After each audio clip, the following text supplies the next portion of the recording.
Welcome to the Presenter Zone, the place where some coaches hang out on a weekly basis and help a presenter with their pitch.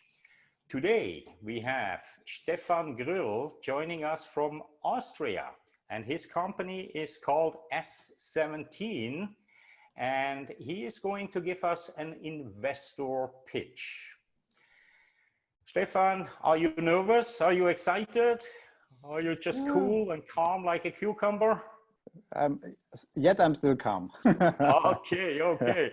Well, let's see whether we can make you a little bit nervous, because that energy, of course, translates often into a great pitch. Now, Marco will also keep a timer on his window. So if you see his window, he will show you a countdown timer starting at 3 minutes, counting down. And then once we have reached the end, he will count up, just in case you go over, that we also have an idea of how much you went over. But the target is roughly about 3 minutes. And with that, Stefan, the floor, or rather the screen, is yours. Thank you very much. It's nice having me here in Pitch in the Zone and having the chance to present my company and my solution, Steel But Smart. The Internet of Things will not only dramatically change manufacturing, but also the world of materials, such as of steel, which has been my personal passion and profession for the last 2 decades, and also plays a very important role in our everyday life. It is not only the most important industrial commodity and backbone for development, but, and this is probably something that most of us are not aware, each of us consumes almost 1 kilogram of steel per day. We all drive cars, we all work and live in buildings that are made of steel. But there's another resource becoming far more important, which is data. And 3 years ago, this article just blew my mind. And ever since then, I was kept with the idea of how to tap the value of data for the steel industry. In only 5 years from now, there will be 10 times more machines connected to the internet than there are humans on the planet. So at some stage, we must also connect the materials and metals that are to be processed on these machines with the internet. Today, we provide this information on paper, so-called mill test reports, a huge number of them being created, stored, and processed every day, but still not machine readable. And this is exactly what we are solving with Steel But Smart. We digitize steel all the way from raw material to the final product, creating a digital twin that travels with the physical product. And this is how companies can replace mandatory quality certificates with digital, tamper-proof, and traceable records to use this data for smart manufacturing and also to assess carbon emissions, all while being more competitive. Before we move to the questions, I want to leave you with one more story. The complexity of the steel industry and the lack of data processing standards led to a situation for fraud and forgery. And we had a number of cases also in the past. Today, this can be avoided. So now you briefly know what we are building and why we are building it. We are convinced that Steel But Smart will change the industry. There's a problem, we have a solution, and we have the team to make this change happen. Thank you. Wow, excellent. Really good. Awesome job, Stefan. And you came in with quite some seconds to spare. So that's always good to know, right? Because that means you can relax, you don't have to rush, and you can perhaps add 1 or 2 or 3 elements. Let me just take one thing up front, and that is the entire opening, right? To me, the opening is so critical. You need to get the people in the first few seconds, as you know. And I find one of the things that's really powerful to do that is to tell people either some startling fact, something that they don't know, perhaps a big number or something like that, or ask them a thought-provoking question, or do or say something that is totally unexpected. And I felt that when you started to talk about some of the numbers, like 1 kilo of steel per day, right? That to me is such a startling fact. And I wonder if you couldn't perhaps begin with that number somewhere, you know, and then move into the rest of your pitch. But all in all, really, really great. And we'll circle back to that. But let me just open up the discussion. Scotty, I see you're taking meticulous notes there. What kind of feedback do you have for Stefan and his really, really excellent pitch today? And if you want to stop sharing the screen, Stefan, that might be useful as well. There we go. Okay. Yeah, great. Stefan, really, really good job. I just to add on to what Claudia said, there wasn't a lot of energy in the beginning, and the speed at which you spoke in the beginning was really fast, and the words weren't as clear as they could have been. As you got through the presentation, it became a little more, there was a little bit more variety in your delivery. Also, in terms of getting more energy, why you? I mean, you say that steel has been a fascination for you for some time, but anything more? Because that is part of the hook and part of the energy. Like, why Stefan? Why do we care? Why is this important that he's the person to do this? And I don't have a great deep background in the steel industry, but when you say we consume steel, I guess literally go to consumption as in eating. And so it's really more about we use steel and how do we manage this resource, I think. And I didn't really hear that as clearly. So I was also taking notes on content just for my edification. I wasn't quite sure of your ask in the end, or what your goal was. Call to action. I didn't really hear it. Pardon me? I left that, I skipped that slide at the end, the ask, because it could be different if it's an investor pitch or sales pitch. So I wanted to share with you the general introduction to our topic. Okay. Well, great. Good job. Thank you very much, Scotty. And by the way, Scotty does not only have a tremendous experience in the entire startup and entrepreneur world as a coach, but also is a language expert. And that's why she immediately zones into specific words, you know, where she's going like, well, consume versus use or things like that. That's one of the specialties that Scotty always brings to the table. And I'm amazed how you actually tune into specific words that, you know, for me, they just pass by. So thank you very much for this valuable feedback, Scotty. And in the meantime, Michael Marjak has joined us as well, a very valuable member of our coaching team here. Michael is an author. He is CTO, a technology evangelist. There is hardly anything stop, Claudio, stop. It's he okay. hasn't done yet. And he has a lot of experience with artificial intelligence. So what I love about usually Michael's feedback is his attention not only to some specific details, but also the ability to, at the same time, then zoom out a little bit and look at the bigger picture. So expect perhaps even not just pitch tips and feedback, but about the idea in general. Michael, welcome. Thank you. I'll send you the check soon here for that great introduction. So, you know, I agree with what Scotty was saying in terms of the energy.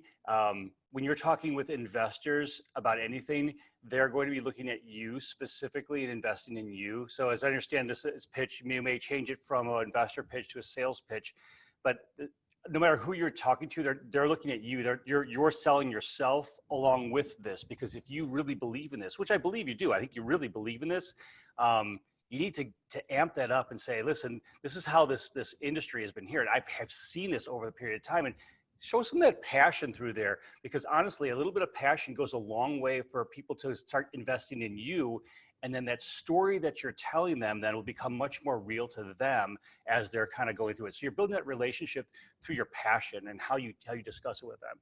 The other thing too is, as you're talking about steel and the supply chain aspects of that, from an investor's perspective, maybe again, I know you went through this and you had quite a bit of time left too. So that's another thing too, is maybe as you're looking at your time, it's very valuable. And for most part, most of the people who are looking at describing what they're doing, they want to take as much as they can, because this is the one shot I get. So if you're saying, I'm going to give you my shot, but it's going to be in a shorter period of time because I'm not sure where to go, that gives me a feeling like you're not planning out well, or you don't know what to say. So again, just as you're going there, make sure if you got 3 minutes, figure out how to pack in everything you need to know about that audience in that 3 minutes and leverage it to its hilt, because that's the time you've been given, and they've given you that 3 minutes for a reason.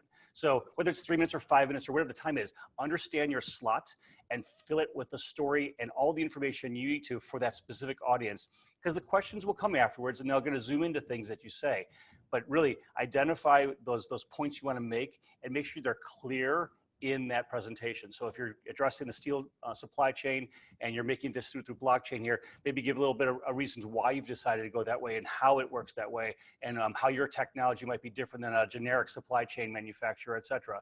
But get that passion through, because I know you have it. We want to see it though. Thanks. Excellent. Thank you very much, Michael. And I'm gonna move on around my screen here. Next up would be Jonah. Jonah, you've sat in that seat before 2 weeks ago. And what have you noticed today with Stefan's pitch? So thank you guys. The actual pitch deck slides are beautiful. Like I love how you have like you take this to one picture and then you overlay text, so it's not like you're just switching from slide to slide each time. It's like it flows very well. So I like that a lot. I don't think I fully understand your product. I think maybe for me to understand it better, if you like took me through a story of someone that used your product and benefited from it, like someone in this industry, it really helps them out, because before they have to do this and now they can just do it all online. Like if you give me a personal example, I'll be like more connected to that, and like I'll get that like emotional connection. I'll be like, oh, I could see this actually being used by people and benefiting them. So yeah, other than that, it looked amazing, but that's just what my initial thoughts were. Excellent. Thank you, Jonah. And I absolutely agree about the slides. The slides were spectacular, Stefan. Really, really great slides. You use them as a backdrop. You use them to paint a picture somewhere and not to duplicate the words that you are going to communicate in your pitch. And that gets me to Vijay. Vijay,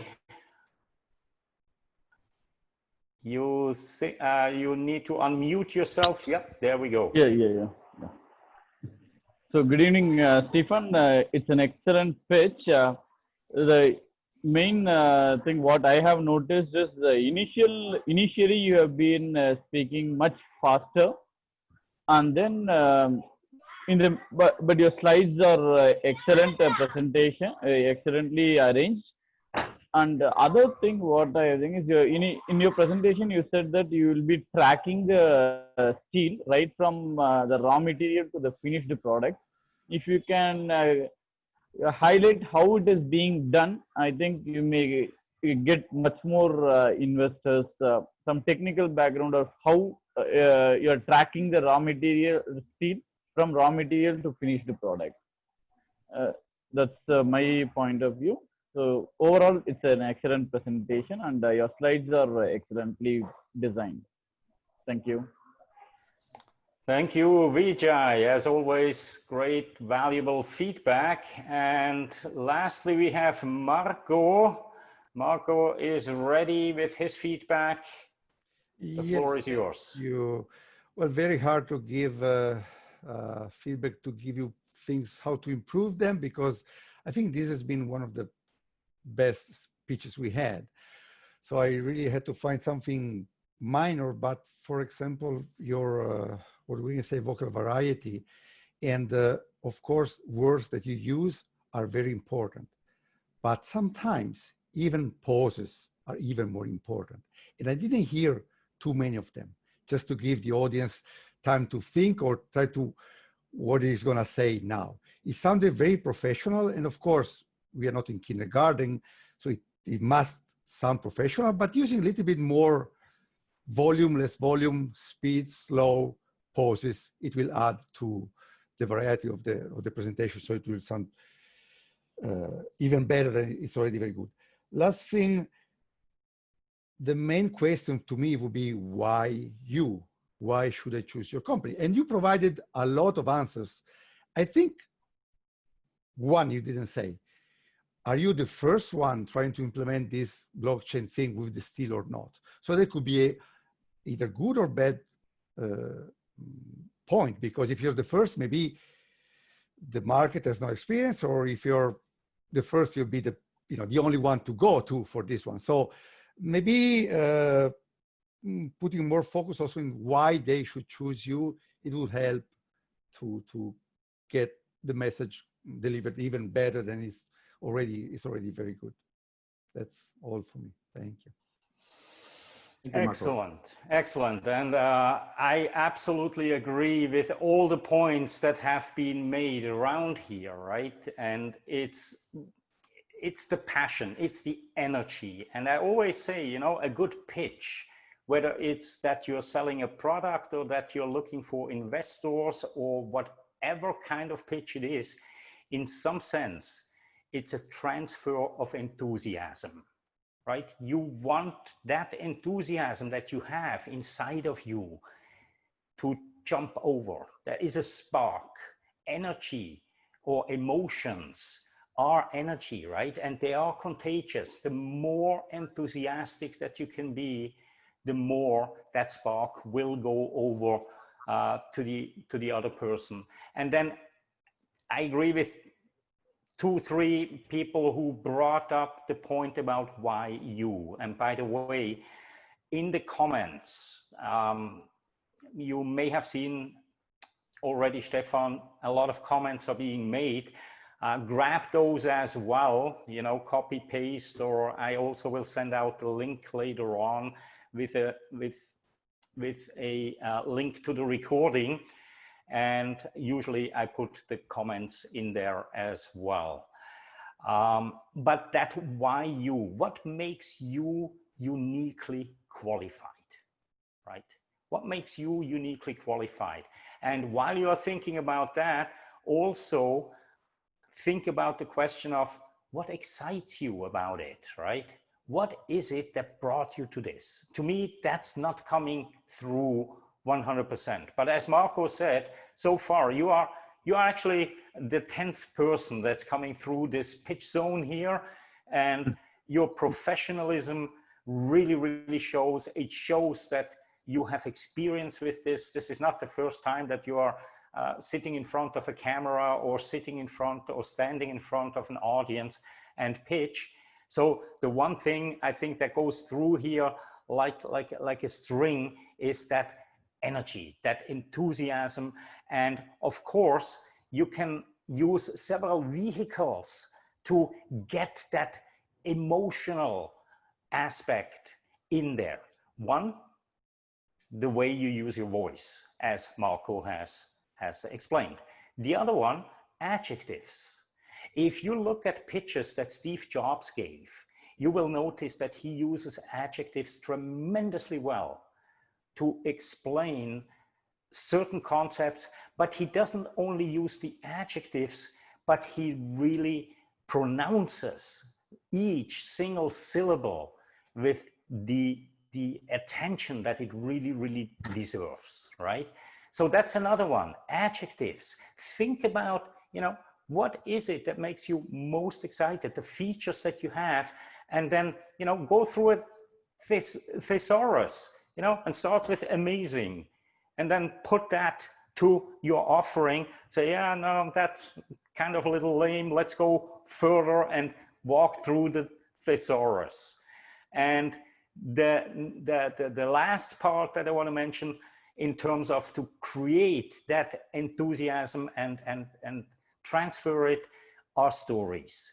As others have mentioned as well, stories, they immediately make it much more clear what exactly you're talking about. Stories, metaphors, analogies, anecdotes, those are the kind of things that when you tell them correctly, there is a lot of emotion in there that you can use and work with.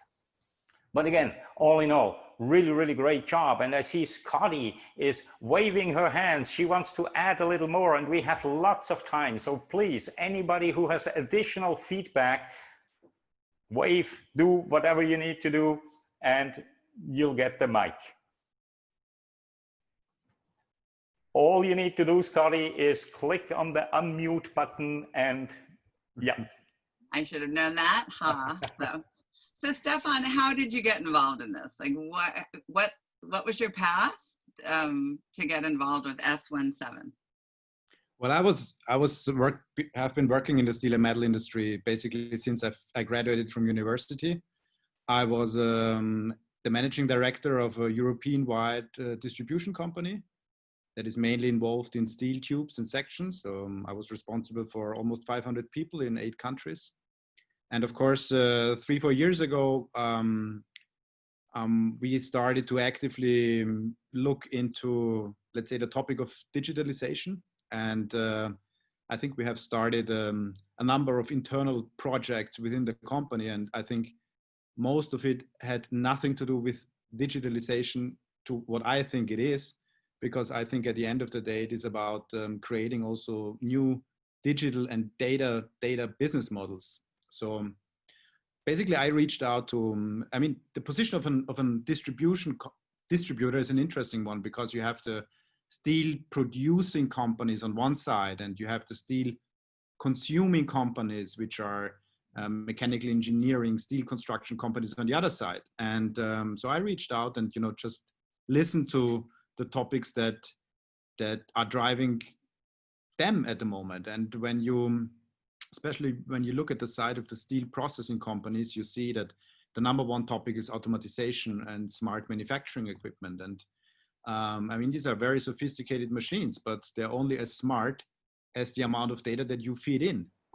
And when you look at the side of metals and basically materials, I mean, there is a number of data being created through metal and steel production, yeah, but it's basically kept in silos with the producers, because so far they have not seen, let's say, the relevance and the importance that this data would mean to the processing sides.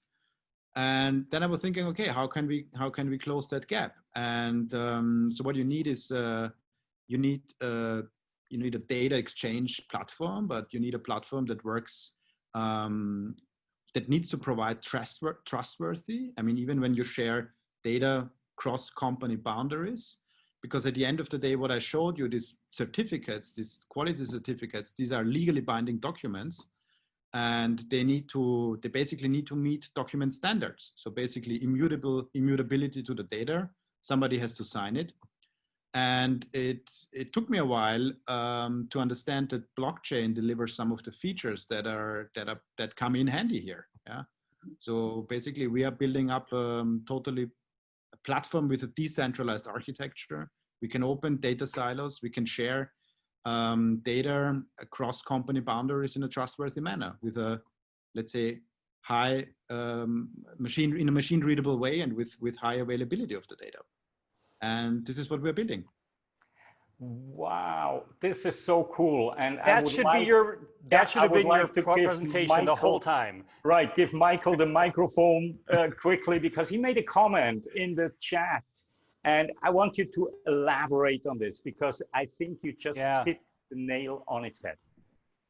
I know you now, Stefan. By what you just said, I connected with you because you weren't reading something, you weren't giving a corporate pitch, You were telling you, this is what about me. This is what I saw. These are the problems that really affected me when I was looking at this stuff. I connected with you. That should have been your presentation. You did a great job, and just being you, telling us the problem you saw, telling us why you thought about it and how you thought about it, and then providing the solution, and all in the same thing. There's your 3-minute pitch right there. It wasn't super flashy. It was wonderful. That was great. Yep. Thank you. And I encourage you, Stefan, go back to the recording later on, right? And just listen to that last part that you did there and compare it to your actual pitch. Every aspect of it. As Michael said, now we got to know you, and we got to know your energy, and the enthusiasm came through quite a bit different, and also your reason, your why behind it. Yeah, really it was in this last part, it was really like your baby, your company, your passion. In the first part, you were totally professional, but it was, you know, sterile, like bland, white. Like this part was like, wow, it was really, you were loving what you were saying. It was really a totally different energy, totally different energy. Yep. Excellent feedback. And thank you so much for tickling that out of Stefan, Scotty, because it's the questions that we ask that usually lead to the best improvement. It's not our suggestions. It's not like, I would do this, I would do that, but simply asking a question just like Scotty did and let you go. And luckily we recorded it. So enjoy it later on. Can I just add one more thing? Sure. Well, so to that energy, I mean, it's much more interesting to hear why you and what you saw and how it can improve things and how it can change it. Then you can still add, when you discovered the viability of blockchain technology to this, then what's the money problem? What's the pain point? What's the solution? And then to your ask. You also need that vocal variety that I think a number of people have mentioned. And part of that you can learn more about by observing, when you look at the recording again, observe English speakers around you, especially native speakers. And of course, my bias is to American English, that horrible American accent. But often we have to pitch in English. So getting the words right and really grabbing them crisply and using a variety in your voice. We speak in thought groups.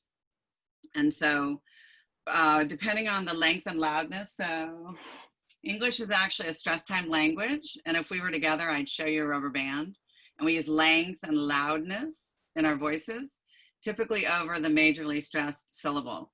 So if you take a word like distributor, I mean, this is just a finesse point for polishing. But if you take a word like distributor, I thought I heard you say distributor. And so part of me is like, okay, is that a new lingo in the industry, or is it a different word that I'm not hearing right? And it's actually distributor. So you can think of a rubber band, and you can tell I like to use my hands. It actually helps with the circular learning, so you can use it too when you're ready.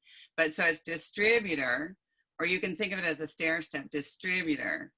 And you can use the dictionaries to check your key vocabulary to make sure you're getting the stress point right in the word, so that your audience doesn't get a little interruption, a little subtle subconscious interruption.